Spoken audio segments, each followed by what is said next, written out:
데이터를 통해 민심을 묻고 읽어보는 민심은 Y.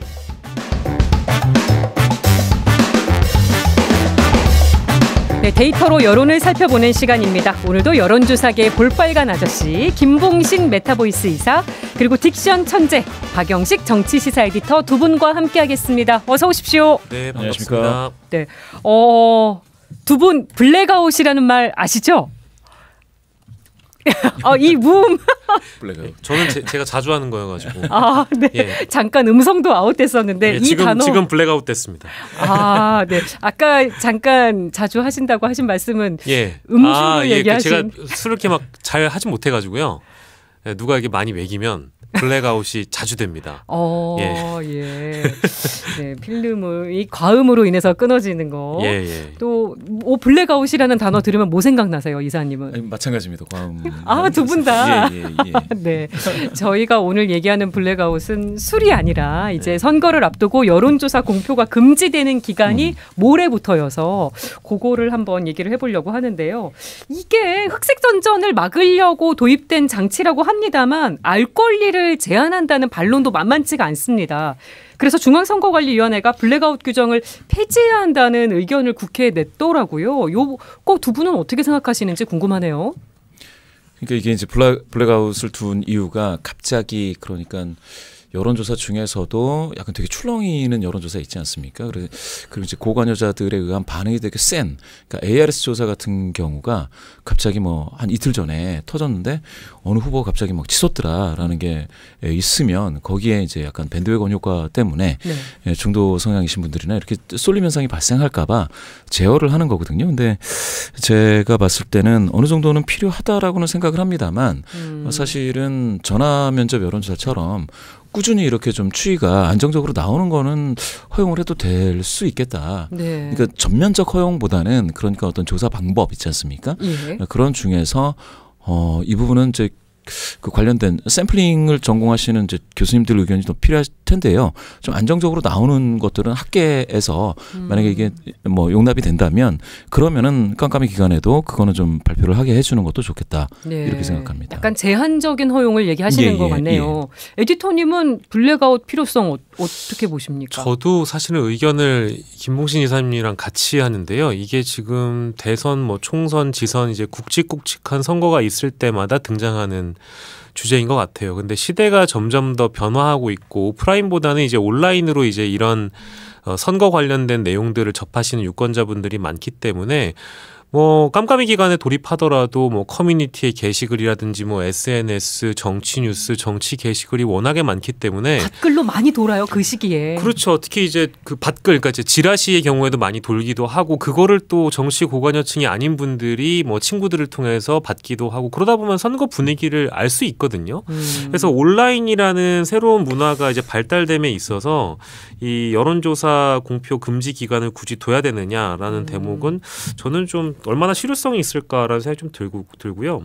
그리고 사실은 아까 이제 그 일부 제한적으로 어느 정도 이렇게 많이 튀지 않는 선의 조사는 허용되는 것이 좋다라고 말씀하신 부분과 동일한 대목인데, 지금 이제 선거일이 사전 투표가 이제 3일 남았죠. 아니죠. 이제 이틀 지나면 금요일에 투표하는 거잖아요. 3일 뒤입니다. 그리고 본 투표가 8일 남았고요.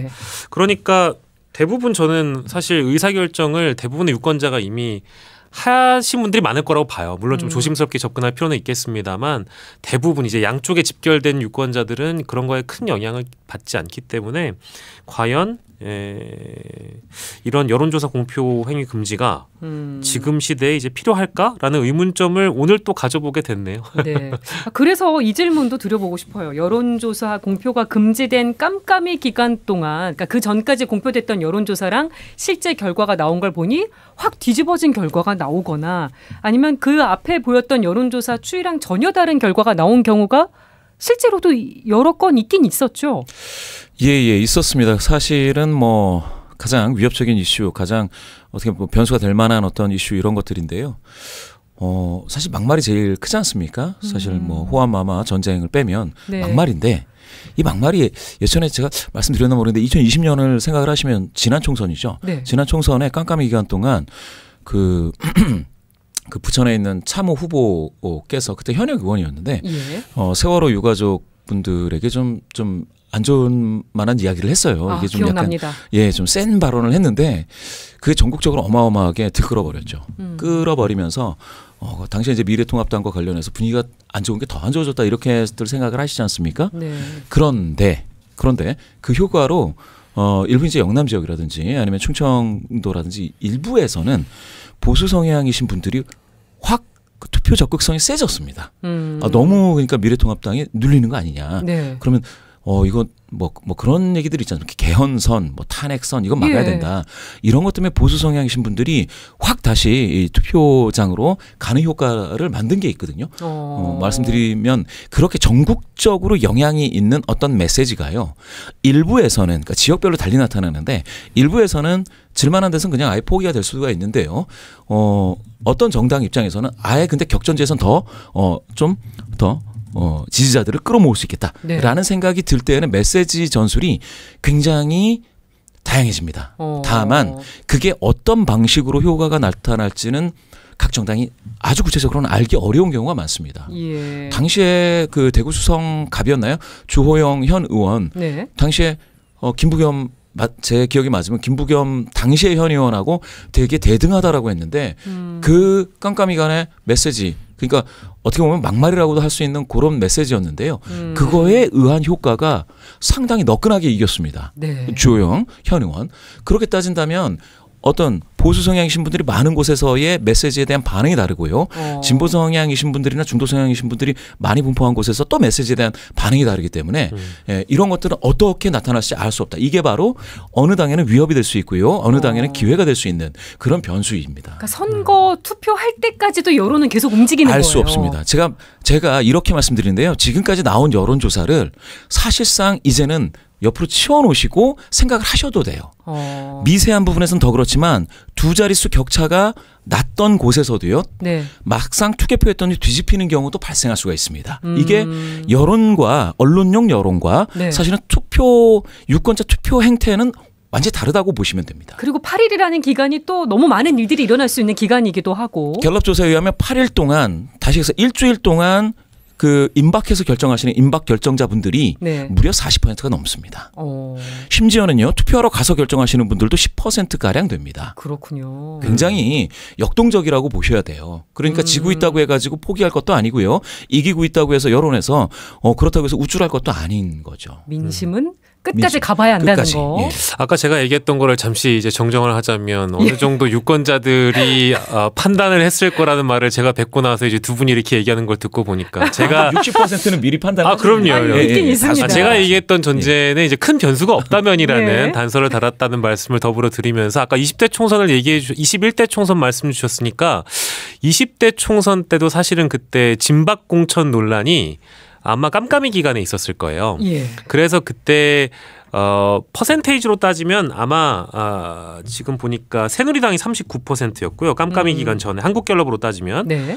더불어민주당이 21%였고 안철수의 국민의당이 14%였거든요. 근데 이때 이제 진박공천 논란이 새누리당에서 벌어지면서 민주당이 한 석을 더 얻습니다. 123대 122가 되는 이런 결과도 떠오르고요. 그러니까 이제 깜깜이 기간 동안 많은 일들이 벌어진다는 측면에서 그 사례가 있고 사실 굉장히 옛날 일이긴 한데 노무현 정몽준 단일화했던 네. 그 대선 기억나시죠? 투표 바로 직전 날에 이제 그 정몽준 후보가 선택을 뒤집어 버리잖아요. 네. 근데 그때도 이렇게 되면 노무현이 망하는구나라고 사람들이 생각했는데 그게 아니라 노무현으로 결집하는 효과를 오히려 나왔었고 92년 대선이었던 걸 제가 기억하는데 그때 민주당 그러니까 김대중, 김영삼 정주영이 나왔었죠. 아마 그 대선에서도 그 유명한 초원 복국집 사건이 있었어요. 그때는 제가 이제 여론조사 공표 금지 기간이 어느 정도 기간인지 지금과 좀 달랐을 게 더 길었을 텐데 네. 그때 초원 복집 사건으로 인해서 우리가 남이가가 터지고 나서 야 이거 큰일 났다. 이제 이런 지역 감정을 조장하냐 해가지고 김대중 쪽에 표가 다 몰릴 거라고 생각했는데 웬일로 이제 민자당 표가 결집해 버리는 네. 그런 효과가 나왔으니까 아까 이제 이사님께서 말씀해주신 이 깜깜이 기간에 벌어지는 일이 누군가에겐 기회가 되는데 그 기회가 사람들이 예상했던 방식으로 돌아갈 때도 있는가 하면 돌아가지 않을 때도 있어서. 끝날 때까지 끝난 게 아니라는 결론에 다시 이르게 됩니다. 네, 그러면 뭐 8일 동안 많은 일들이 벌어질 수 있다고 하셨습니다만 현재 판세로 봤을 때 국민의힘과 민주당의 가장 위협적인 이슈, 변수 뭐라고 꼽으시겠습니까, 두 분은? 갑자기 기침부터 하셨어요. 먼저 하십시오. 예, 알겠습니다. 저는 이제 국민의힘 여당인데요. 국민의힘은 지금 의대 정원 확대 이슈 있지 않습니까? 의정 갈등. 예, 그게 사실은 어제 이제 대국민 담화 대통령 윤석열 대통령께서 이제 대국민 담화가 있었는데 이게 그러니까 그 중도 성향이신 분들은 특히 또 가려운 데가 있지 않습니까? 네. 그 가려운 데를 좀 긁어주시는 대국민 담화가 돼야 되는데 약간 좀 뭐랄까 지금까지 어떤 노력에 대해서 이제 약간 좀 설명을 하는 방식이었습니다. 네. 근데 이게 제가 봤을 때는 국민의힘에서 출마하시는 분들이 뭔가 좀 부족하다. 이거 좀 그랬을 때에 그래서 결론적으로 의료대란은 없다라는 이야기를 누군가는 해야 되거든요. 네. 여야 정치권에서 하든지 뭐 대통령 아니면 뭐 총리 누군가는 나와서 국민 앞에 정말 무릎은 안 꿇어도 하여튼간에 의료 대란이 없으니까 안심하십시오. 누군가는 책임지는 모습을 보여줘야 그게 되는데. 정치인데요. 정치권 전반적으로 누군가는 나와서 얘기를 해야 되는데 그게 생략이 되니까 그 앞에 절차적인 문제라든지 그래서 이제 의대 정원을 확대하는 이거는 이제 개혁성을 담지한다 이 얘기를 하시는 게 사실 안 들려요.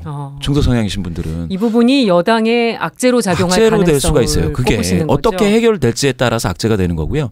민주당 같은 경우에는 저는 그러니까 일부 그 예상을 많이 하시는 분들 중에 너무 그러니까 뭐라고 해야 되나 민주당이 너무 지금 분위기가 좋다라는 이야기 때문에 그것 때문에 그냥 거기에 그런 예측에 취하시면 안 돼요.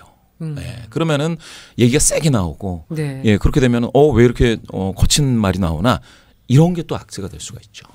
민주당이 너무 좀 자만해서는 안 된다 이런 그렇죠. 얘기를 좀 짚어주신 것 같고 에디터님은 어떤 거 꼽으시겠습니까? 막판 변수. 이제 8일 남아가지고요. 위협적인 이슈가 뭐가 있을까? 물론 저희가 예상할 수 있다면 돗자리를 깔아야 되겠죠. 근데 가장 무서운 건 사실 예측하지 못하는 변수가 제일 무섭고요. 칼이 칼집 안에 꼽혀 있을 때가 무서운 거지. 일단 빠지면 지금 이제 사실 언론에 등장해 있는 지면에서 볼 수 있는 집중적으로 타겟팅하는 이슈들은 이제는 저는 뭐 큰 변수가 안 된다고 봅니다. 그리고 유세 현장에서 나오는 여러 이제 공격성 멘트들, 여야 할 것 없는 그 멘트들 중에는 아주 과거의 것들을 많이 소환해 오는 경우가 있어요. 이제 그런 것들은 아마 유권자들도 좀 식상해해가지고 큰 변수가 안 될 거라고 보는데 저도 사실은 지금 김봉신 이사님이 짚어주신 문제를 좀 연장선으로 짚자면 여당의 경우에는 저는 사실 어제 있었던 대국민 담화 이후에 이제 불거지고 있는 이런 일련의 수습 과정들이 오히려 더 여당의 리스크가 되고 있는 것 같아요. 그러니까 대국민 담화도 대통령이 어떻게 한번 국민들을 설득해보고 뚝심 있게 이 의정 갈등을 밀어붙여보겠다라는 그 의지는 잘 읽혔는데 그리고 뭐 말미에 또 살펴보면 근거를 주고 대안을 제시한다면 대화해보겠다라는 그 취지도 읽히거든요. 네. 근데 다만 그러고 나서 뭐 정책실장이라든지 여당 대표라든지 또 지금 막 아까 김준일 에디터가 말씀해주신 대통령실에서 누가 발표하기를 대통령이 전공의와 만나고 싶어 한다. 이제 이런 것들이 너무 이제 실기했다는 느낌을 주고 만시지탄이라는 느낌을 주기 때문에 이게 오히려 여당이 안 좋다는 일단은 그 조언을 좀 드리고 싶고요. 유권자들이 바라보기에는 저는 한동훈 대표께서 아직 그 정치인으로서의 스피치가 좀 무르익지 않은 부분들이 좀 덜어 보이는 것 같아요. 그래서 그런 것들이 너무 과도해 보이거나 너무 유권자들에게 저쪽 당이 좀 불리한가라는 그런 인상을 줄 수 있어서 되도록이면 그렇게 하지 않아도 될 것 같다라는 생각이 들고 이건 뭐 야당도 마찬가지인 것 같고요. 근데 이제 야당의 경우에는 지금까지 나왔던 의혹들은 큰 변수가 안 될 거라고 말씀드렸잖아요. 근데 자고 일어나면 지면이나 뭐 온라인에 등장하는 여러 후보들의 이슈들이 있습니다. 그러니까 공관위가 몰랐던 이슈, 선관위도 주목하지 못했던 이슈가 등장하잖아요. 이제 이런 거는 민주당에게 굉장히 큰 타격을 입힐 수 있으나 정권 심판 정서가 있다. 저희가 뭐 여론조사도 보겠습니다만 여전히 정권 심판 정서가 강해 있는 선거에서 이런 타격들이 얼마나 결정타를 날릴 수 있느냐. 네. 이제 그게 이제 유권자들에겐 변수로 작용하겠죠. 어쨌든 두 분 다 똑같이 여당의 악재로 작용할 변수로 의정 갈등을 꼽아주셨습니다. 어제 대통령의 대국민 담화가 있었던 터라 이 시점에서 대통령 지지율 한번 확인을 해보겠습니다. 예. 대통령 지지율은 이제 한국갤럽 자체 조사입니다. 지난주 26일부터 28일까지 휴대전화 가상번호 100% 전화 면접 조사로 진행이 됐고요. 더 자세한 사항은 중앙선거여론조사심의위원회 홈페이지를 참조해 주시면 되겠는데요. 이게 지난주 그러니까 금요일날 발표된 게 그 직전 주와 대통령 긍정률이 똑같이 34입니다. 변동이 없습니다. 똑같이 나왔어요. 부정률도 58로 똑같습니다. 그런데 그러면 이게 대파 사건에 영향이 있을 텐데 네. 똑같이 됐으니까 그러면은 그 대통령 긍정률에 추가 하락을 방어했다라는 의미를 부여할 것이냐. 어떻게 봐야 될까요? 근데 제가 봤을 때는 되게 안타까운 거는 이 같은 조사에서요. 여당 지지도는 약간 좀 좋아졌고요. 그리고 여당 국민의 미래, 네. 국민의 미래에 대해 그 이제 비례대표 선거 투표 의향 정당에서 국민의 미래가 또 좋아졌습니다. 부동의 횡보를 하고 있는 것은 대통령 긍정률이에요. 예. 그 좋아진 이유는 좀 이따 더 말씀드리겠지만 이런 의미에서는 좀 뭐랄까 국민의 힘이나 국민의 미래에 계신 분들이 조금 뭐라고 되게 아쉬울 것 같아요. 사실은 여당 좋다라는 거는 정부에서 가지고 있는 카드도 많고 쓸 수 있는 게 많지 않습니까? 자원도 그렇죠. 있고. 그렇기 때문에 그걸 통해서 어떻게 이렇게 떠받침이 돼서 서로 이렇게 연동이 된다고 그렇죠. 봐야 되겠죠. 예, 상방 압력을 받아야 되는데 아니 정당 지지도는 미세하게 아주 미세합니다. 그게 오차범위 이내인데요. 오차범위 이내에서 미세하게 좋아지나 이런 희망을 가질 수가 있는데 대통령 긍정률은 완전히 횡보다라고 하면은 이거는 원인 분석을 해야 된다라는 거죠. 네. 예. 그래서 여당에 큰 영향을 미치기에는 대통령 지지율은 일단 그대로 횡보를 보였다는 거. 예. 에디터님은 이 대통령 지지율 어떻게 보십니까? 예, 저도 뭐 동일하게 이제 분석하고 있고요. 아무래도 참 아쉽다는 생각이 드는 건 역시 정부 여당이 갖고 있는 특기나 할 수 있는 그 대안들은 많이 있는 것 같아요. 정책 이니셔티브를 가지고 유권자들을 설득할 수 있고 이제 그런 시점이나 일정은 얼마든지 주도할 수 있는 것인데 그런 거에 대한 상징적인 변화가 이 조사 기간에 드러나지 않았던 것 같아요. 근데 그 기간 이후에 이제 사실 기대하고 예상했던 뭔가 반등 모멘텀이 어제였었는데 뭐 이제 후반부에 저희 얘기하겠습니다만 그 대목이 발휘가 되지 않아서 아마도 살짝 저희가 아마 이제 여론조사를 더 언급하지 못하는 기간이 도래하겠습니다만 밑바닥 민심이 이제 이번 주를 만약에 관통해서 만약에 금요일에 갤럽 조사가 있는다고 치면 예. 더 아마 그쵸. 이제 그런 좋지 않은 영향을 끼칠 수도 있지 않을까 이제 그런 가능성들이 좀 있어 보여서 네. 아쉽다. 전반적으로 아쉬웠다. 어제 대국민 담화가 그 얘기밖에 못 드릴 것 같아요. 그래서 저희가 지금 체크한 대통령 지지율은 어제 대국민 담화가 반영된 지지율은 아니기 때문에 그렇죠. 네, 그렇습니다. 그래서 그 부분이 어떻게 반영될지는 저희가 네. 좀 이제 각자 생각을 해야 되겠죠. 그러니까 만약에 반영이 된다면이라는 전제를 드리고 말씀드린 예. 거니까요. 네. 그러면 정당 지지율도 한번 살펴보겠습니다. 예. 같은 조사에서 정당 지지율은 좀 변화가 있었는데요. 더불어민주당이 이제 33에서 국민의힘 34로 딱 붙어 있다가 이게 쫙 벌어졌습니다. 국민의힘은 34에서 37로 3%포인트 오차범위 이내에서 올랐고요. 더불어민주당도 이것도 이제 오차범위 이내의 변동이지만 33에서 29까지 4%포인트 하락했습니다. 그런데 이렇게 1%포인트로 붙어 있다가 이렇게 한쪽은 올라가고 한쪽은 내려가다 보니까 그 격차가 8%포인트거든요, 지금. 네. 이거는 이제 오차범위를 넘어서서 지금 그러면 국민의힘이 우세하다라고 얘기할 수가 있겠고요. 조금 많이 벌어졌습니다. 예, 벌어졌습니다. 그러니까 제가 아까 말씀드렸다시피 이렇게 국민의힘은 미세하게나마 올라서 민주당하고 이제 격차를 벌렸다. 이렇게 됐는데 대통령 긍정률에 의한 게 과연 맞느냐? 아닐 수 있다. 왜냐하면 이제 흐름이 좀 다르다라는 것은 좀 완전 디커플링 되어 있는 거죠. 탈동조화되어 있다. 대통령 긍정률은 그냥 꽉 묶여 있다라고 보시면 되겠고요. 민주당 그 지지도가 이제 4%포인트 빠지면서 뭡니까 이제 조국 혁신당이 그 직전주에 이제 8%였다가 12%로 4% 포인트가 올라가면서 두 자릿수 지지도로 올라섰어요. 이것도 눈에 띄네요. 눈에 띕니다. 그런데 이제 요 내에서 조금 더 들여다보면 충청에서 더불어민주당이 21%포인트 빠지는데요. 예. 충청에서 국민의힘이 15%포인트, 이건 오차범위고요.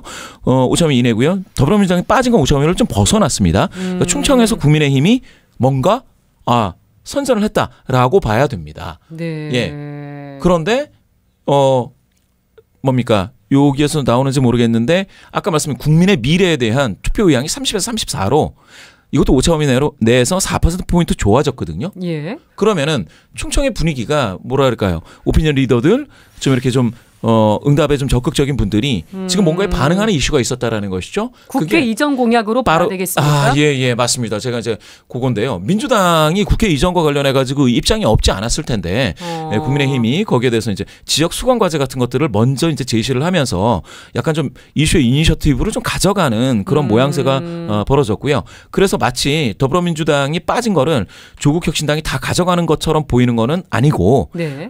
지역 이슈에 지금 반응하고 있다. 그게 이제 반영된 이슈가 있다. 그렇게 따지면은 사실은 국민의힘도 사실 지금 방금 에디터님 말씀 주셨던 어떤 그 네거티브 이슈들 있지 않습니까? 예. 어떤 지역구 출마자들에 대한 그게 충청에서는 그거에 반응하는 것 같지는 않고 오히려 수건과제에 대한 공약으로 반응이 된다면 예. 이제 포지티브 캠페인을 해야 된다라는 거죠. 더불어민주당도 역시 마찬가지고요. 예. 오히려 대통령 지지율보다 정당 지지율에서 살펴볼 부분이 더 많은 것 같습니다. 아무래도 이제 지역적으로는 충남 세종 쪽에서 많은 변화가 있었던 것도 사실이어서 그런 출렁거림이 있다고 보여지고 예. 저의 어떤 그 실제 고향인 30년을 머물렀던 대전 충남 세종 네. 어떻게 제가 잘 아는 그러면? 분들이기 때문에 자주 들여다볼 수 있습니다. 제가 예. 판단하기엔 사실 충청권이라는 곳은 여론의 바로미터라고 표현하기도 하고 중도 표심이 사실 많은 지역적 특수성이 있고요. 이분들이 중도로 언론이 분류하는 이유는 표심을 잘 드러내지 않습니다. 그렇게로 또 많이 알려져 있죠. 실제 그렇고요. 저희끼리 만나도 저희 이제 지인들이나 가족들이나 친구분들끼리 정치 얘기를 잘 안 하고 실제 한 명이 어떤 주도권을 가지고 정치적인 의사를 밝히면 그럴 수도 있는 것이지 뭐. 해놓고 실제 투표장에서. 실제 투표장에서 이제 자신의 의사를 밝히기 때문에 이 여론조사가 대전, 충남, 세종 쪽은 저도 이제 매주 다른 여론조사 많이 지켜보는데, 네. 그러니까 막 평균적으로 매 조사마다 다 같지는 않은 것 같아요. 약간 좀 튀는 조사들이 많이 보이는 것 같고요. 일단은 차이층이 많다라는 점을 이제 하나 언급을 하고 싶고, 두 번째로는 막말 이슈나 내로남불 이슈나 부동산 이슈 같은 것들을 충청 쪽에서는 굉장히 못 견뎌 하시는 분들이 많은 것 같아요. 제가 이제 그 주변 분들을 다 이제 취재를 해보면 그렇습니다. 예, 그런 얘기 많이 하시는군요. 예, 샤이 보수층인 분들도 한 주 이슈에 따라서 이놈들 혼내줘야 되겠다 싶은 분들은 제대로 응답하시는 경우가 있기도 하고, 여론조사 자체를 귀찮아하시는 분들도 많이 있습니다. 실제로. 네. 그렇기도 하고요. 그리고 보니까 이 갤럽 조사는 전체 조사 1,001명 중에 대전, 세종, 충청 조사가 100명이고 이 중에 민주당 22, 국민의힘 46, 또 정당 조사로 보면 조국혁신당 8, 개혁신당 4, 무당층이 19%였기 때문에 이걸 이제 만약에 지역구 쪽으로 이렇게 돌려가지고 우리가 감안을 해보면 네. 조국혁신당의 지지율은 민주당 쪽으로 흡수될 가능성이 높고 개혁신당의 경우에도 어쨌든 지금 현재 야당이기도 해서 대통령에게 등 돌릴 가능성이 높지 않아요? 이런 것들은 지역구 선거에서 민주당 쪽에 유리한 쪽으로 좀 분석을 해봐야 될 것 같고, 예. 그렇게 따지면 더하기가 34대 46 구도가 되거든요. 그래서 나머지 19% 무당층을 가지고 싸우는 정당 지지도의 싸움이라고 생각한다면 예. 이것도 이런 어떤 분석을 기반으로 해서 여타 여론조사를 함께 비교해서 보시기를 대전, 충남, 세종 쪽은 조언해드렸습니다. 한동훈 비대위원장이 발표했던 국회 완전 이전 공약은 충청권 민심에 얼마나 영향을 미쳤다고 보세요? 그러니까 저는 이제 그랜드한 이슈들을 많이 좋아한다고 생각하죠. 사실은 지역 이슈이기도 하고 그랜드한 이슈에 충청, 대전, 세종 분들이 많이 반응한다고 봅니다. 왜냐하면 이제 자신들이 캐스팅 보트라는 그런 어떤 자존감과 이런 것들이 있어요. 충분히 있고 저도 사실 그 지역에 머물렀을 당시에 그런 유권자로서의 자존심이 있었거든요. 그래서 그랜드한 이슈와 지역 이슈에 대해서는 충분히 반응할 줄 아는 이제 유권자분들이기 때문에 이런 결과가 나왔다라고 정리할 수 있겠습니다. 네, 저희가 이야기를 나눈 여론조사 개요 다시 한번 이렇게 전해드리면서 중앙선거 여론조사 심의위원회 홈페이지 한 번 더 참고하시면 되겠다는 말씀 드리겠습니다. 아까 야당들의 마지막 막판 변수 리스크로 꼽아주신 것 중에 부동산이 있었습니다. 그래서 민주당 양문석 후보 관련해서 일어난 이슈에 대해서 요 건이 얼마나 민심에 영향을 미칠 것인가, 이거는 두 분 어떻게 보십니까? 이 부동산 이슈가 사실은 짧게 얘기 나눠보고 저희가 유튜브 넘어가야겠습니다. 예. 제가 생각하는 것보다는 굉장히 크게 번지지는 않고 있다라는 건데요. 저는 사실 이제 부동산 이슈가 지난 정부, 그러니까 문재인 정부 때의 아킬레스건 같아서 그게 이제 자극이 되면 상당히 여론이 이제 크게 바뀔 거라고 생각했는데 아직 그렇게까지 큰 조짐은 지금 없어서 조금 좀 들여다보고 있습니다. 네. 그거는 이제 무조건적인 그러니까 네거티브 말고 이게 비교 우위를 얻을 수 있게끔 캠페인을 해야 되는데 그게 지금 국민의힘에서 조금 뭐 잘 못하는 건가라는 생각도 한번 해요. 유튜브로 보고 계신 릴리님께서 댓글로 김봉신 이사님 목소리가 나릇나릇 그러나 할 말은 다 하시는 분 이렇게 올려주셨고, 감사합니다. 박영식 에디터님 요즘 방송 많이 하느라 힘드실 듯해요. 에디터님 하시는 방송 많이 챙겨보시나 봐요. 아유, 감사합니다. 릴리님. 요즘에 근데 사실 그 시즌이어가지고 많이 출연하시더라고요. 선거의 계절, 정치의 계절이어서 아마 저도 그렇고 이사님도 그렇고 이것저것 다니면서 방송하느라고 열심히 찾아보고 있습니다. 감사합니다. 그래서 저희가 그 야당 후보의 부동산 리스크 얘기해보고 있었는데 에디터님은 민심에 얼마나 영향을 줄 거라고 보세요? 지금 상황에서는 일단 민주당이 공식적으로 묻고 가는 방향을 설정한 것 같고요. 네. 뭐 여당 쪽에서는 그 상황을 감안하지 않고 연일 유세 현장에서 이제 때리는 방식으로 이제 이 리스크를 키워가고 있는데, 일단 양문석 후보부터 보면 부동산 대출 과정에서 문제가 있었다는 것 같고 대출 과정이 국민들 눈높이에 맞지 않다라는 걸 본인도 인정하고 있는 것 같아요. 네. 그래서 사과도 했고 아파트 팔아서 대출금 갚겠다고 밝힌 거잖아요. 근데 이게 당시 업계 관행이었든 아니든 간에 잘못했다는 취지라고 읽히고 있습니다만 이게 편법일 수 있는데 사기는 아닌 것 같다라는 결론으로 나아가고 있는 것 같고, 이거 이제 법조계에서 불법이다 편법이다를 얘기를 하지 편법이냐 사기냐 이제 이거를 다루진 않거든요. 그래서 지금 정치적 레토릭으로서 이제 그 사기 대출이라는 표현을 지금 여당에서 하고 있는 것 같은데, 오늘까지의 상황을 보면 대출 담당했던 새마을금고에서는 자신들은 정상 대출한 거라고 당연히 얘기를 하고 있고요. 국민의힘에서는 지금 대검에 고발했고 경기선관위도 이걸 들여다본다고 하고 뭐 양문석 후보 말고도 공영훈 후보나 양부남 후보도 이제 같이 이제 이 부동산 리스크로 묶어서 때리고 있기 때문에 당분간은 그러니까 선거 끝나는 날까지는 잠잠하지는 않을 것 같습니다. 계속 여당에서는 더 문제 제기를 하겠죠. 근데 이제 유권자에게 이게 어느 정도로 영향이 있냐를 우리 들여다봐야 될 텐데, 민주당의 이제 반론을 좀 보면 양문석 후보를 이제 지속적으로 난리라고 여당에선 때리는 거잖아요. 즉 후보 공천 취소해라 이거인데, 일단 양문석 후보를 취소하게 되면 다른 유사한 부동산건이 또 튀어나오게 되면 또 공천 취소를 해야 되는 딜레마에 빠지게 되고요. 그리고 민주당 입장의 반론을 보면 세종갑의 죄송한데 이영선 후보 케이스 같은 경우에는 민주당 공관위에 제출한 자료와 선관위에 제출한 자료가 달랐습니다. 그러니까 이거는 윤리적인 문제도 있고 실제 법적으로도 문제가 번질 수 있는 가능성이 있기 때문에 과감하게 날릴 수밖에 없는 상황이죠. 근데 양문석 후보 같은 경우에는 실제 본인도 그렇고 민주당 당 차원에서 확인해줬지만 공관위에 낸 자료와 선관위에 낸 자료가 같아요. 그래서 공천 취소를 하게 될 수 있는 사안이 아니고 이영선 후보 건과는 다르다. 그렇죠. 그게 일단 주장이고 두 번째로 실제 이런 어떤 우려를 받아들여서 공천을 취소하게 되면 예전에 이사님께서 아까 본방송에 언급하셨던 2020년 차모 후보의 막말 공천 취소 파동이 생각나실 겁니다. 그때는 행정소송을 해서요. 취소가 됐어요. 후보로 복귀하는 일이 벌어졌거든요. 그렇게 되면 당 전체의 선거 판도가 흔들리게 됩니다. 이런 부담이 민주당에서도 있기 때문에 어찌됐든 공식적인 대응은 양 후보 본인에게 맡겨두고 묻고 가겠다라고 그래서, 그런데 이제 여기서 하나 더. 양쪽 다 사실 부동산 문제는 있어요. 그래서 국민의힘 쪽에서도 지금 장진영 후보가 경기 양평에 2021년 80억 원대 땅을 사면서 대출받은 문제 이제 이게 있고요. 그리고 뭐 이수정 후보의 경우에도 배우자와 함께 아파트 4채, 상가 3채를 소유한 것으로 드러나 논란이 되고는 있습니다. 그러니까 유권자들이 보기에는 그래 민주당의 저 후보 대출이 의심스러워 잘못된 것 같아. 전 판단 받아봐야 돼라고 얘기를 하지만 양쪽 다 제가 보기엔 공천 취소의 리스크를 떠안을 생각은 없어 보이고요. 유권자들이 판단하기에도 부동산 리스크 문제는 이건 뭐야 민주당도 있지만 뭐야 여당도 있네? 라고 판단할 가능성이 높다는 거죠. 이번 부동산 건의 파장 아까 얘기해 주신 대로 아까 너무 짧게 얘기를 해 주셔가지고 조금 부연 설명 더 들어볼게요. 뭐 에디터님 말씀 마지막 말씀인 것 같아요. 제가 봤을 때 아까 제가 비교 우위라는 말씀을 드렸지 않습니까? 이제 네. 네거티브를 했을 때는 네거티브 이제 공격이라는 거는 한 다음에 그 다음에 달리 생각하면 이랬을 때 이제 그 네거티브 공격을 했던 측, 자 그래서 공자 내지는 화자라고 하는데 메시지에서요. 그 화자의 장점이 드러나야 되는데요.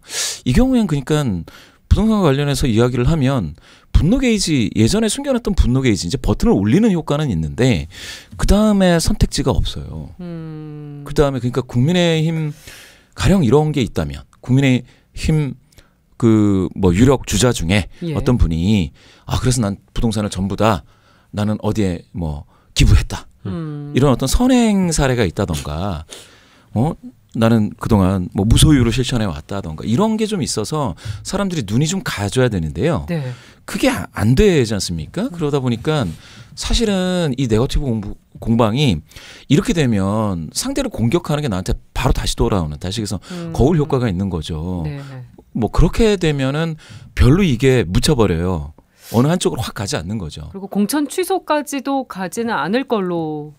그러니까 공천을 취소하건 취소하지 않건 중요한 건 전국적으로 번지느냐의 여부죠. 거기에서 사실은 양문석 후보가 떨어졌다 이것 때문에 네. 낙선이 됐다 내지는 뭐 또 이 공격에도 뭐 당선이 됐다 이런 것과 무관하게 전국적으로 어떤 여론 흐름으로 가주느냐 네. 이게 이제 메시지의 효과인데 그게 아직은 대단한데 이렇게까지는 체감이 잘 안 되는 건 맞습니다. 이게 이제 사례를 다른 사례이지만 리스크로 분류해서 우리가 이제 본다면 아까 이사님 말씀대로 공격을 했을 때 내가 되치기를 당하면 항변할 명분이 있어야 되잖아요. 그러니까 네. 가령 예를 들어서 강북을에 예전에 조수진 변호사가 공천을 받았다가 이제 스스로 사퇴를 하는 선택을 했습니다. 예. 그때 당시의 비판 논리가 성범죄 가해자들을 변호하고 이것을 실제 자신의 어떤 블로그나 SNS를 토대로 내가 이렇게 변호를 잘했다고 홍보를 했다라는 거예요. 그러니까 네. 윤리적인 문제인 것이죠.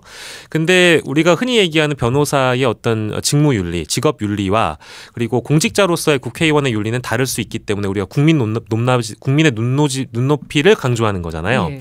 근데 동일한 사안을 가지고 국민의힘에 가보면 성범죄 가해자들을 변호한 변호사 출신들이 없느냐?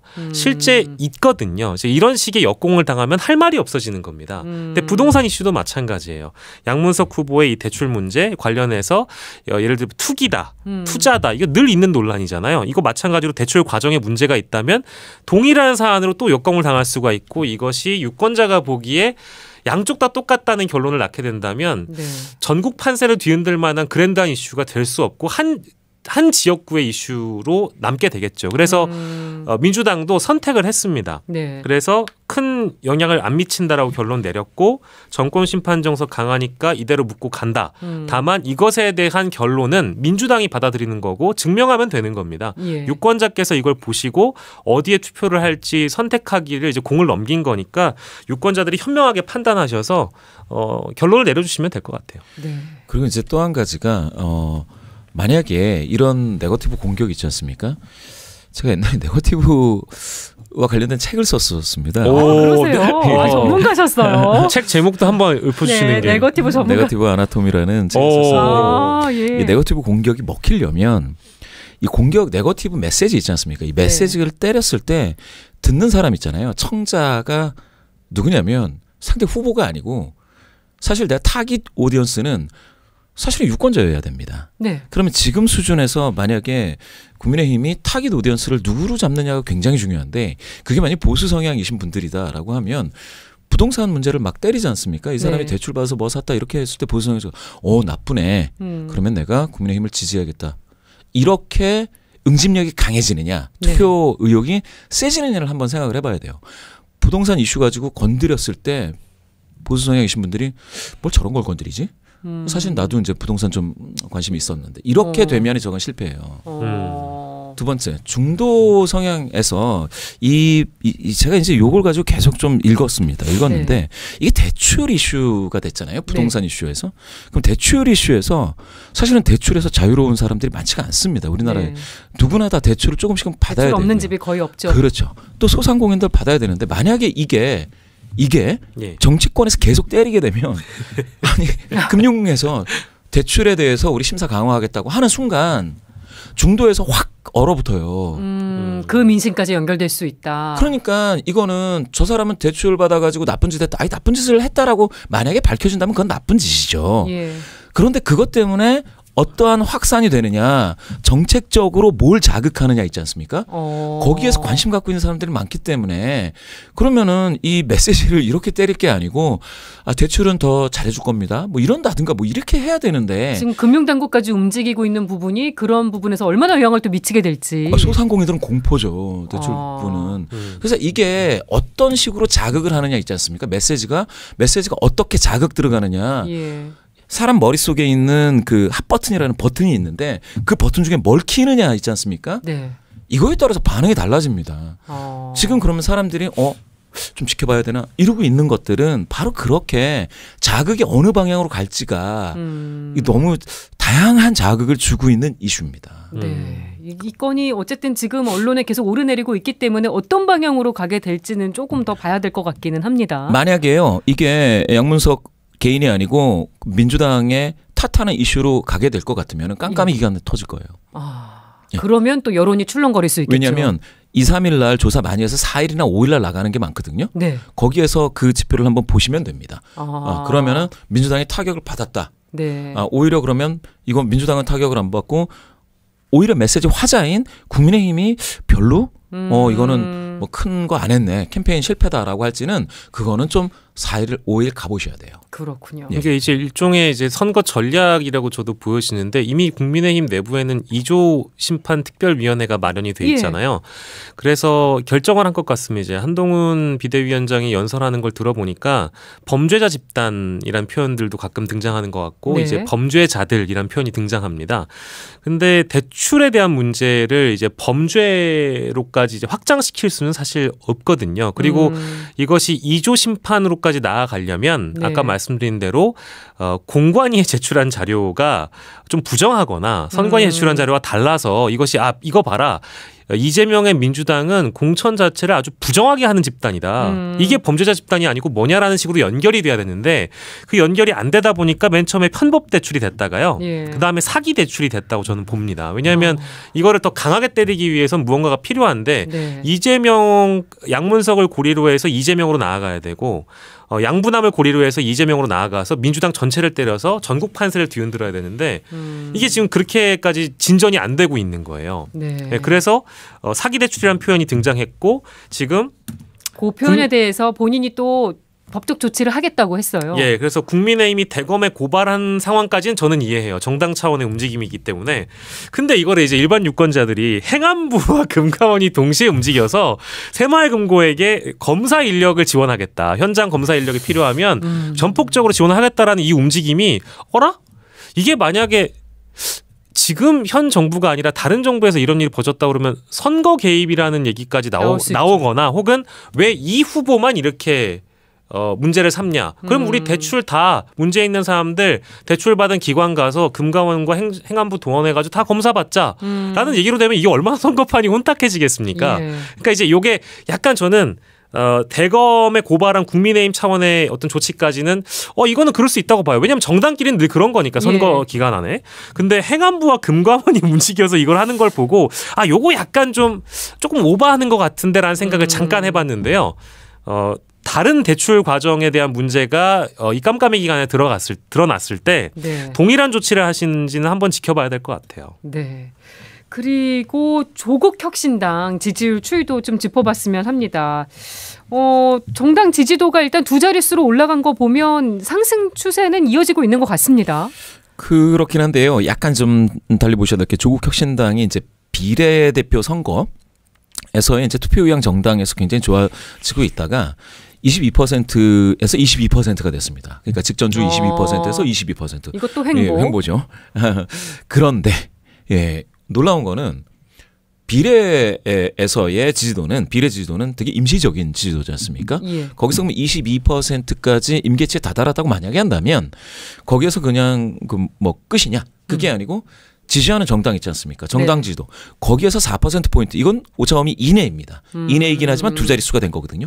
제3지대 정당이 2자릿수 되기가 되게 어렵습니다. 사실은. 예. 정의당 같은 경우도 18%까지 올라간 18%, 15%, 18% 요 사이까지 올라간 때가 있었는데 그게 한 번이에요. 그게 지난 2018년 때거든요. 그러니까 제3지대에 있는 정당은 되게 어렵죠. 그런데 네. 벌써 조사가 몇 번밖에 안 됐는데 두 자릿수가 됐다.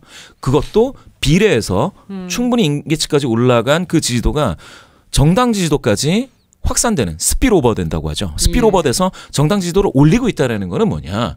그러면 비례에서 안 끝나고 조국혁신당이 단기적인 정당이 아닌 장기까지 몰아들어야 했던 중기적으로는 롱런할 수 있다라는 거를 보여주고 있다라는 겁니다. 그런데 조국혁신당 비례 1번 박은정 후보와 남편 이종건 변호사를 향한 여당의 공세가 지금 거세 보입니다. 조국 대표는 국민 눈높이에는 맞지 않지만 후보 본인에게는 결함이 없다고 했는데 이 박은정 검사를 둘러싼 논란은 여론에 또 얼마나 영향을 미칠 것인가. 이 부분은 어떻게 보세요? 어떻게 보십니까? 일단 저는 처음에는 박은정 검사의 남편이 대상이었다가 이제 박은정 검사로 넘어온 것 같아요. 네. 그러니까 양쪽 모두 이제 특정 언론을 통해서 일단 단독 보도가 되고 있다. 요거 하나 짚어보고요. 그 내용이 꽤나 디테일하다. 이게 네. 두 번째로 좀 짚겠습니다. 일단 이런 대목이 눈에 들어왔고요.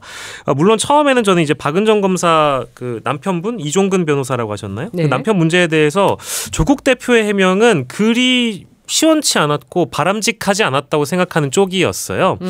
실망했던 분들이 많으리라고 보고요. 다만 최근에 조국 대표도 국민 눈높이에 맞지 않는다고 입장을 바꾼 것 같고요. 이게 어젠가 오늘인가 바꾼 것 같아요.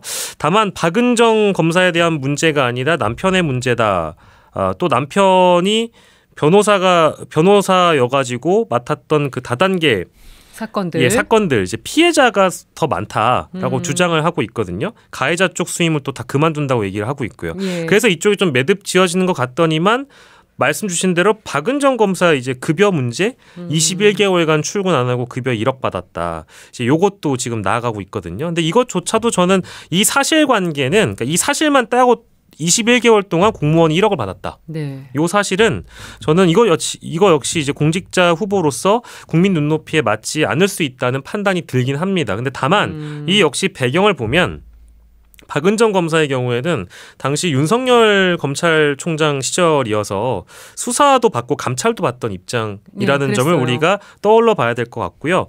실제 박은정 후보의 주장대로 박은정에 대한 민감 정보랄까? 이 정보를 잘 아는 쪽에서 관련 내용들이 제보가 됐을 가능성을 무시할 수는 없는 것 같아요. 이게 본인도 해명을 했는데 이 사실을 아는 사람이 많지 않은데 이게 어떻게 흘러나왔을까? 이 부분도 사실 조금. 그러니까 이제 뭔가 이제 선거 시즌에 보였던 그 인물 관계도에 따라서 뭔가 이제 흔하게 봤던 그런 풍경 같아서 누군가가 흘려주고 누군가가 받아서 단독 보도하고 선거 임박한 시즌에 때리고 하는 이 어떤 형태가 좀 유사한 풍경처럼 느껴졌다는 그 장면을 하나 짚어드리고 이것이 잘 됐다 잘못됐다를 제가 얘기하는 것이 아니라 이 대목을 한번 지켜보시면 좋을 것 같다. 그래서 박은정 후보의 주장은 치료를 위한 휴가 병가 이게 다 합법적 절차였고 기관장 승인도 받았다고 주장을 하고 있는데 그 복직을 하라고 빨리 이제 재촉했던 사람이 심지어 또 한동훈 비대위원장 당시 법무부 장관이라고 하잖아요. 당시 법무부 장관이었나 누구였는지 모르겠는데 한동훈이라는 사람이라고 명시가 되어 있습니다. 그래서 이 역시도 민감 정보에 대해서 제출하라고 압박한 사람도 한동훈이다라고 박은정 후보가 주장하는 대목도 함께 있어서 이게 이제 이런 의혹들이나 이런 것들은 저희가 사실만을 두고 논쟁을 하기보다는 그 안에 어떤 진실이 있는지는 아직 모르잖아요. 선거 이후에 뭔가 달라지는 국면도 있곤 해서 제가 이 대목만 일단 짚어드릴 수 있을 것 같고 제가 당장 박은정 후보가 물러나야 된다 그럴 필요가 없다 이럴 판단하기보다는 유권자들께서 마찬가지로 민주당의 부동산 리스크 여당의 어떤 막말 리스크 등등을 그냥 각자가 판단해서 심판하시면 될 것 같습니다. 네.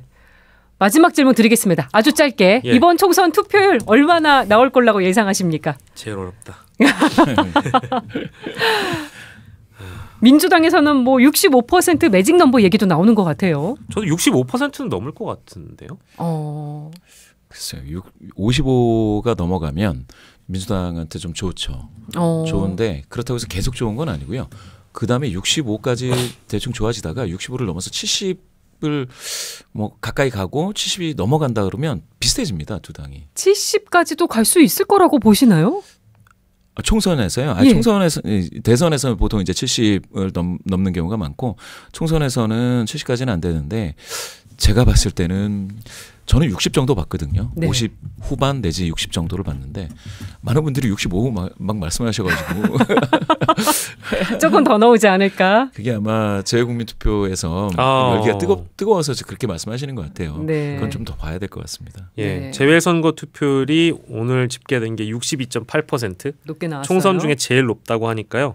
저는 뭐 이제 이사님은 아무래도 실제 여론조사 전문가이셔서 굉장히 부담이 될 거고 저는 관전자의 입장에서 여러분들에게 흥미를 드리기 위한 조치니까 오해하지 마시고요. 네. 저는 65 가까이는 갈 것 같습니다. 그러니까 어. 65를 넘는 거는 어려울 수도 있을 거란 판단도 있지만 65 가까이는 갈 것 같아요. 왜냐하면 이게 점점 이 선거에 참여하는 분들도 늘어나고 있고 네. 선거 이슈에 대해서 뭐랄까 좀 재미 요소들이 많이 등장하고 있잖아요. 네. 밈화되는 것도 있고 온라인의 영향이 있기 때문에 점점 선거 그러니까 투표 동료 움직임이 많이 활성되고 있어서 지난 대선도 그랬지만 이번 총선도 마찬가지로 지난 4년 전에 비한 것보다 조금 더 올라갈 수도 있지 않을까 뭐 그런 예측을 좀 해보겠습니다. 투표율도 또 결과와 연동이 되기 때문에 네. 어떻게 나올지 궁금해지네요.